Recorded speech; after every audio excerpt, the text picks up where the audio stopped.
Olá, professor.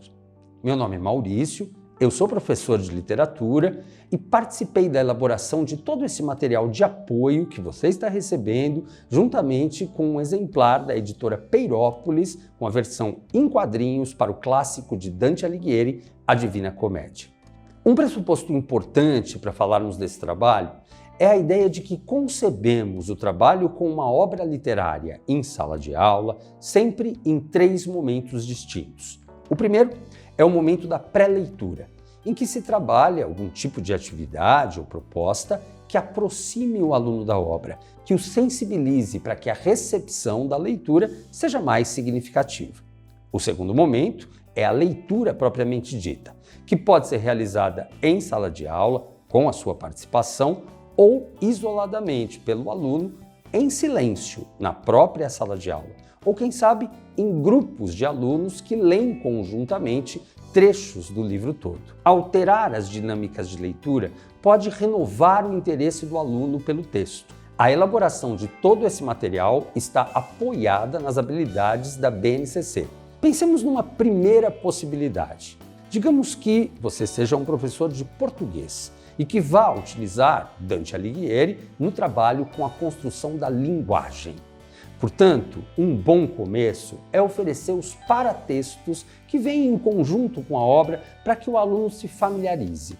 A leitura das orelhas, a leitura do curtíssimo, mas muito profundo prefácio produzido e anexado à obra, tudo isso vai fazer com que o aluno comece a entender qual é esse universo no qual ele está mergulhando, provavelmente pela primeira vez. O projeto da leitura nesse tipo de atividade tem um pressuposto também muito significativo. Estamos tentando fazer com que o aluno leia a obra sem tantas informações prévias, para que ele consiga perceber quais as suas primeiras impressões, quais as descobertas que ele, sem conhecer o enredo completamente ou as referências literárias utilizadas por Dante, quais as impressões que ele tem dessa leitura? Quais as primeiras imagens que mais lhe chamam a atenção? É sempre importante, professor, que essa leitura seja muito dirigida e que sejam delimitados os trechos que devem ser lidos em cada uma dessas dinâmicas, para que a leitura não fique perdida e o aluno não simplesmente leia o livro e fique um pouco em dúvida sobre o que procurar nele. E é aí que entra o pós-leitura. Considerando então que você é um professor de português e fará o trabalho baseado na língua, que tal pedir para que os alunos identifiquem a utilização de determinadas figuras de linguagem por Dante? Vamos entender que a alegoria é o principal recurso utilizado pelo autor, ou seja, uma grande abstração que reúne em si pequenas metáforas que a compõem. Pedir para que o aluno, procure uma grande alegoria na obra e identifique as metáforas contidas nela, já pode ser uma atividade de avaliação excelente. A outra possibilidade é pedir que o aluno reconheça no texto de Dante Alighieri a presença de figuras de linguagem que ele conhece e utiliza no seu dia a dia. A apóstrofe, por exemplo, a metáfora fundamental, o pleonasmo, o oxímoro, a anáfora, tudo isso está presente na Divina Comédia e pode ser uma mão na roda para um trabalho com figuras de linguagem. Pedir para que os alunos ofereçam como resultado uma coleta dessas figuras durante a obra pode ser um ótimo trabalho.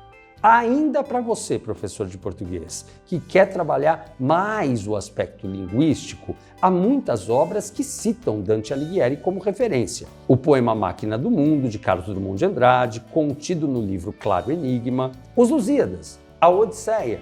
Um trabalho um pouco mais exigente seria pedir a esses alunos que reconhecessem nos trechos citados semelhanças e diferenças entre a linguagem utilizada por cada um desses artistas e aquela empregada por Dante na composição da Divina Comédia. Vamos pensar numa segunda possibilidade de atividade, na qual o foco são as representações artísticas.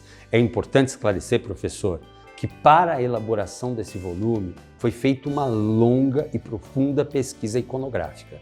Portanto, os quadrinhos fazem referência a diferentes períodos e estéticas da história da arte, que seria muito rico se os alunos conseguissem reconhecer.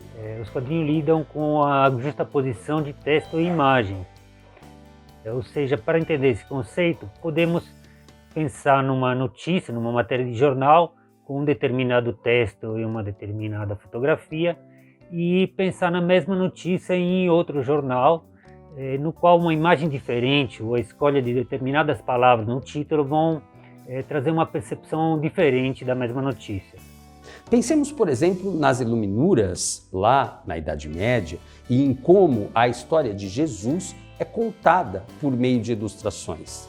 Pensemos nas características também da arte bizantina, que será possível reconhecer em muitos dos quadrinhos. Mas talvez o trabalho mais interessante seja mesmo falar sobre Giotto e Cimabue, dois artistas fundamentais desse período da passagem da Idade Média para o Renascimento na Itália e que estão representados na obra. É claro que muitas das imagens também procuram reproduzir cores e formas utilizadas por esses artistas lá na época deles. É importante esclarecer, professor, que no material escrito essas referências estão identificadas, o que facilitará bastante o planejamento da atividade. Sobre isso é importante lembrar, professor, que a observação de um mesmo tema abordado sob diferentes olhares e em diferentes linguagens também é parte de uma habilidade solicitada pela BNCC. Portanto, convidar o aluno a fazer essa observação pode ser um estímulo importante.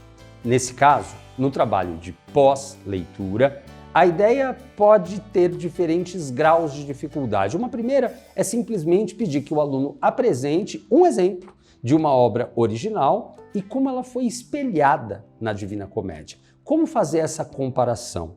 Quais os traços da obra original que estão presentes no trabalho da editora Peirópolis? Acho isso bem importante. Talvez um grau um pouquinho mais ousado seja pedir que os alunos produzam seus próprios desenhos, é claro, levando em consideração as mesmas inspirações. Quem sabe, dependendo do ânimo e da aptidão artística da sua sala, também poderia ser possível produzir uma miniatura em que os personagens apareçam, talvez uma pequena encenação com um trechinho do texto original. Tudo isso, sem dúvida, facilitará a absorção do conteúdo e tornará o seu aluno cada vez mais próximo do Dante Alighieri. É possível ainda uma abordagem um pouco mais voltada para a cadeira de História. E se o trabalho de pré-leitura fosse uma explanação a respeito do universo medieval, as características da época, a forma de vida das pessoas e até os hábitos, a vestimenta, algumas coisas que poderão ser observadas no livro. Eu busquei na arte medieval e na iconografia da comédia referência para criar os personagens, a roupa do Dante, os adereços e parte do cenário e dos personagens secundários. A partir daí, durante o trabalho de leitura, o aluno é convidado a identificar fatos históricos ou referências a eles presentes ao longo do enredo.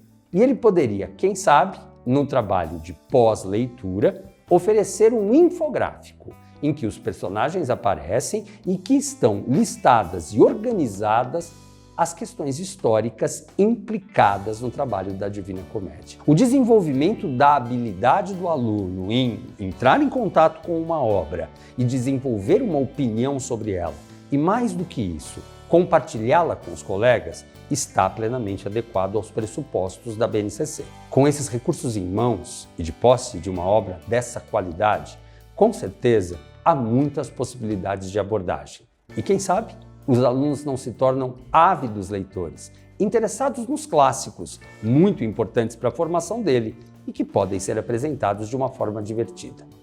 Bom trabalho, espero que seja bem legal.